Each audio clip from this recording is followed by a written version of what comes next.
So, Yeah. Nathan, to get started, I'm gonna take you back to the time before you even started LMA. So, what would you say was your maybe biggest problem or biggest challenge at the time, and how was that affecting you in your life?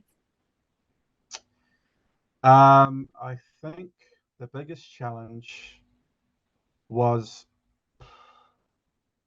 I think it comes to the attachment that I had at work. So the the biggest part of the identity that I've pretty much created this entire time over the past 13 or so years was that I've worked in one job, Mm-hmm, one company. I've mm-hmm, transitioned to many different roles, but I've worked in a single company for a long time, and I haven't taken the step to leave, mm-hmm, and I've been very comfortable. And I like to say that I have challenged myself in different ways through joining Toastmasters, public speaking, putting my hand up for leadership things, and all these things. So I have been like pushing in certain directions, but I haven't made the ultimate step of mm-hmm, like you know just trying something completely new. mm-hmm, And I think that came from many things, but that's probably the biggest challenge, is that just that deep rooted sense of fear of the unknown, and can I do it, and what will happen next, and expectations of being the stable person with a stable income, yeah, and just basically being very safe. And actually at the beginning of the year, I went through a period where I was going to quit. mm-hmm, I was so close to quitting. I was looking at other jobs, and the the people closest to me actually stopped me, mm-hmm, and I let them. mm-hmm, And that was kind of a hit as well, because it's like, well, I'm deeply unsatisfied. This was over the Christmas break. I was just going through some tough times, and I said, I was telling my friends, I was telling my family, I'm like, I can't do it anymore. I just don't. I've lost the fizz. I've lost the energy. I don't want to do this anymore. I want to do something else. And then they pretty much stopped me from doing that, and they said, "Oh, make sure you have a second job lined up," and kind of all the logical things that mm-hmm, they might say. And I can understand why they said it, but it's hard to express. Like, only you can understand what you're going through, and only you can understand kind of like the damage and the harm that it's doing to yourself, and just how unhappy you might be in whatever it is you're doing. yeah, And people around you, they want to see you happy, but they also don't want to risk you making a horrible decision, yeah, which is tricky, because you kind of get stuck in a cycle, because they don't want to change. They don't want you to. It's almost like what he talked about with the people. yeah, It's when you step out of the pool, and then the wind gushes by, and they're like, "Sit back down. What are you doing? It's dangerous. You might fail." It's like, yeah, but what if I don't? so, mhm, And I think that's the power of. There's many powers of what LMA does, but for me, symbolically, that's what's come to light more and more and more, is mm, that it's about who you surround yourself with, and the energy, and even just the mindset. I think the mindset is the most important, mhm, and that's certainly what I've picked up and reinforced, because I think I had a good mindset to begin with, yeah, but you get rusty mhm, and you get complacent. So mhm, this was the kick that you needed, that I needed to kind of to reignite the fire. And I did go through a rough time at work, yeah, and then it picked up, and then we had some good changes, and things have gone really well. yeah, But now I want more, yes. and now I know that I'm capable of more. So now I'm demanding more. Yes, I love, because that's the thing, like Yeah, what you mentioned about people as well, especially the closest ones, they want to protect us, they want to keep us safe, but sometimes that's yeah, not the best thing for us, but they can only advise from their personal experience, their point of yeah, view, yeah, that is not always right for us. So I'm happy that you are here with us today. So when you first discovered LMA, and this is, talking about the whole uncertainty and yeah, not knowing how things unfold, yeah. did you honestly speaking have any concerns, any doubts about joining LMA, and what still made you to actually go for Yeah. it? Yeah, I mean, of course. So, I've, I think I said in one of the forms that I just filled out recently, and I'll talk to you about that after. But I had gone through lots of different personal development courses, um, and they just didn't work. And I was very skeptical. I'm typically a pretty skeptical person, but there was something about Tim. Um, I sat through the free webinar, which was it was initially an hour, Mm-hmm, but I stayed on for the whole 90 plus minutes, mm-hmm, and then like another 45 minutes just listening to all of the testimonials. mm-hmm, And there were so many testimonials that spoke to me and resonated with me, and also just the way that Tim is and the way that Tim speaks and the way that he was authentic. And I could really sense that he wasn't just another person trying to make a dollar. yeah, He was genuinely invested in the message, the purpose, what he's trying to do. um, I could sense that there was a lot of potential there, and I could sense that this is different, this feels different. yeah, He seems authentic. I buy into him, and if he represents this, then it can't be a, a failure. yeah. Um, but there was one woman in particular whose testimonial probably convinced me the most, Mm-hmm, and that was, I can't remember her name, um, but she basically said that I have done so many of these courses before, and this is the first one I finished. mm-hmm, And for some reason, that just completely resonated with me because I've done the same thing. I've dabbled, and I didn't even know that was a term that he uses all the time. But I basically dabbled around from course to course, and I would try them out, and then I would do the money back guarantee, and I'd pull out, and then it didn't work. mm-hmm, But I don't know, just the combination of the testimonials, the authenticity, the message, and the way and the timing, it made sense, and I felt like, well, this is, and also just the assurance. So money back guaranteed. Try it out. I think I mentioned to you in our coaching calls that initially my intention was just to sign up and try it for 29 days, and then on the 30th day say, you know what, want my money back. But mm-hmm, then I made a commitment into myself, consciously or unconsciously, to, you know what, I don't want to do that this time. So I'm going to sign up for the coaching, mm-hmm, and that's going to make me accountable. mm-hmm, And then lo and behold, I meet you. And without saying too much, um, you helped me be accountable. And you brought such an excitement and energy that just cannot be matched, that I haven't seen for a long time. And it really helped. And I was like, wow, okay, this is real. They're invested, they're committed. How can I not be committed as well? yeah. So yeah, I mean, it's everything. It's not necessarily one thing. It's kind of all of them hitting at the right time, and there's so many. So Yeah.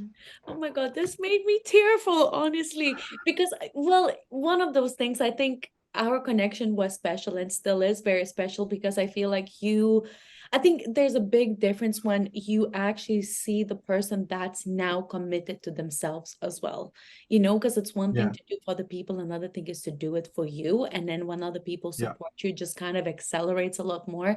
And that's something that I saw in you very early on. I think from our second session, I was like, okay, switched on. It's a game on now. There's no way back. And yeah, that's yeah. exactly No how it turning was back. like with every session. It was just like more and different things and shifts and consistency. I think that was very important too. So now then, for you personally speaking, now that you have successfully completed all the 6 weeks of LMA program and a fast track, what would you say for you specifically was the biggest breakthrough, the biggest shift, or the biggest aha moment that you have experienced on board LMA?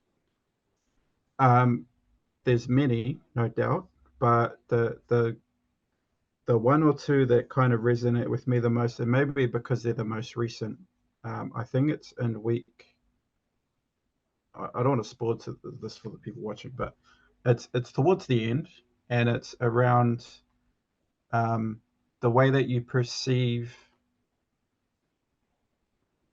money and opportunities and potential and yourself and your identity.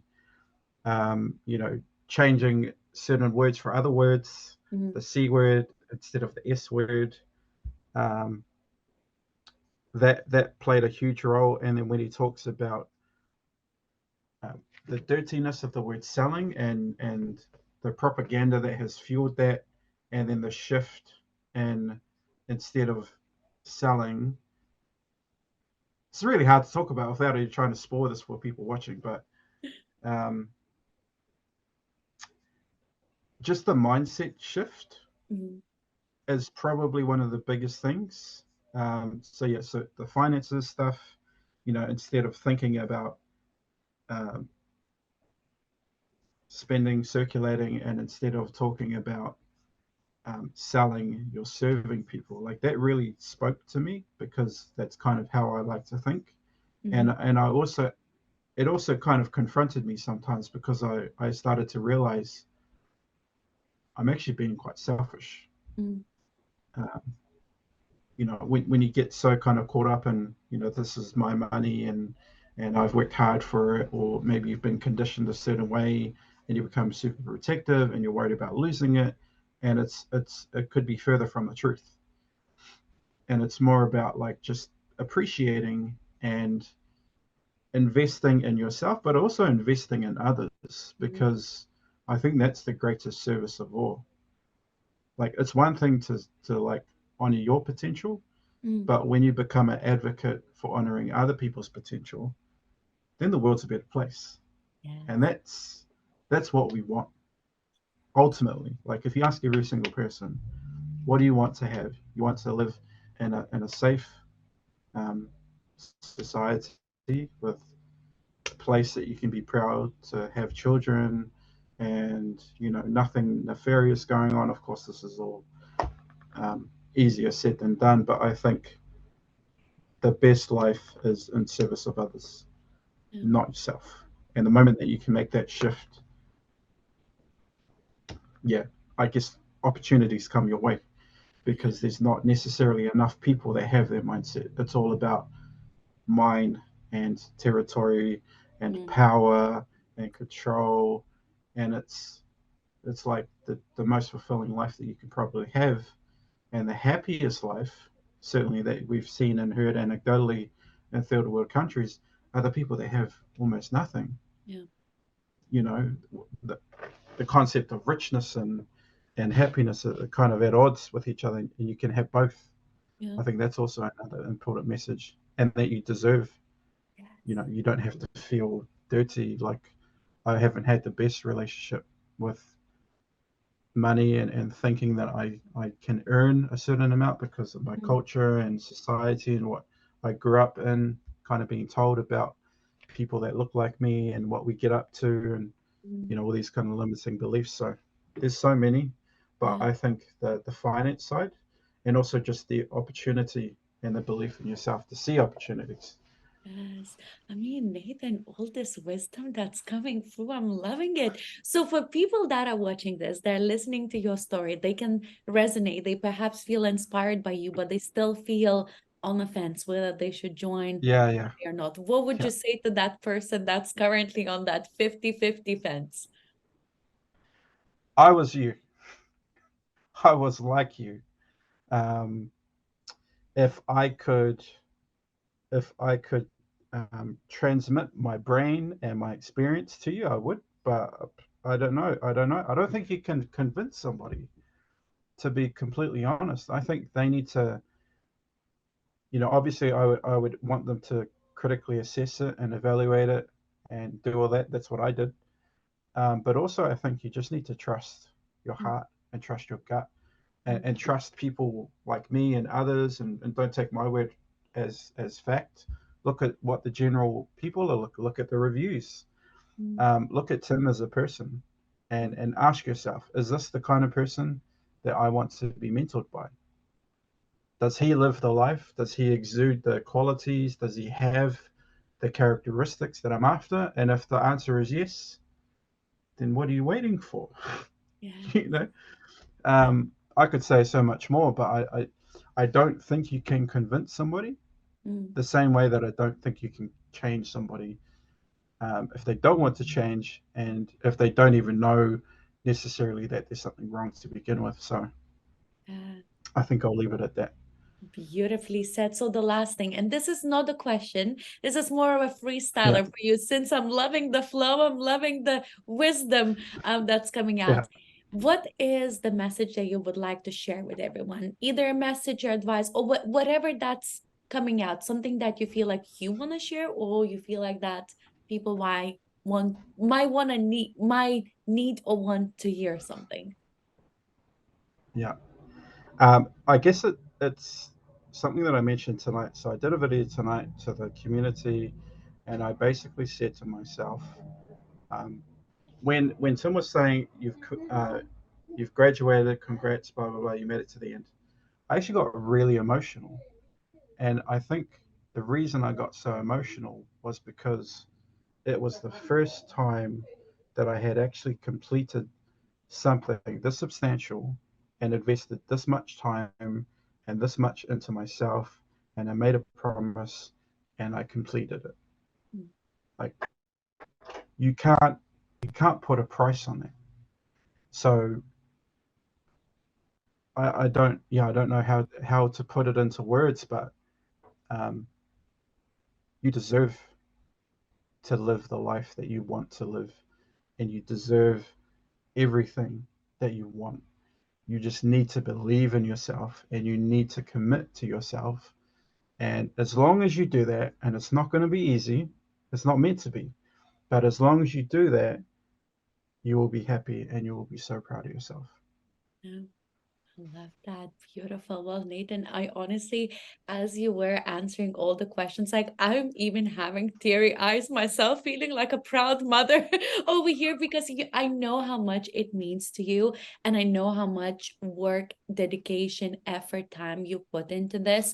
And I just wanted to say, bottom of my heart, I am so proud of you. You have no idea. And I know that this is literally just the beginning of it all. I think you have built such a strong, solid, powerful foundation for yourself, for your future self, for your future self. That from here is just that we're going sky high. And thank you for being such a incredible part for our community as well. We all love seeing you. Thank you for your beautiful words, for your beautiful energy. And I was just thinking, listening to you, I still remember the very first session when we had. And then now listening to this here, being on the whole other side of it all, I'm just like, wow, it was all worth it. Even all of those hard times that you have gone through, it was all worth it because look at you now. Look at you now. So thank you, honestly. Thank you for being here with me today. Actually, Thank you for your words. if I may, Yes. if I may, so there's something that I thought about this today. Mhm. So on Facebook, not Facebook, sorry, LinkedIn, I saw a beautiful, very powerful video, and it reminded me of you and Tim and this program. Um, I don't know how you can search it, but it's basically a guy with two cups. Sorry, a guy with two lighters, and there's no speaking, there's no sound. I think there might be some music, but it's basically there's comments that pop up, and it's so there's two lighters. He lights the two lighters, and there's a spark, and Mhm. then he goes human beings. So it's a representation of human beings, and then he puts one of the lighters into a cup, and then he fills the cup with water. And Mhm. then as he's filling the cup with water, these word bubbles pop up like stress, anxiety, struggles, day to day, blah, blah, blah.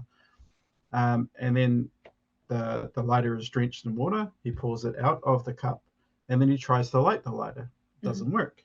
Mhm. And then he said, sometimes we lose our spark. And then he gets the other lighter, which is dry, and he flicks it on and it works. And then he rests against the other one, and then it reignites the spark of the Mhm. lighter that Mhm. was dormant or dead. And basically, the analogy or the metaphor is sometimes we go through life and we lose our spark. Yeah. And to reignite our spark, we just need to meet other lighters who have their spark full. Yeah. And symbolically, that's what you have represented to me and Tim and this program and this community. So from the bottom of my heart, thank you.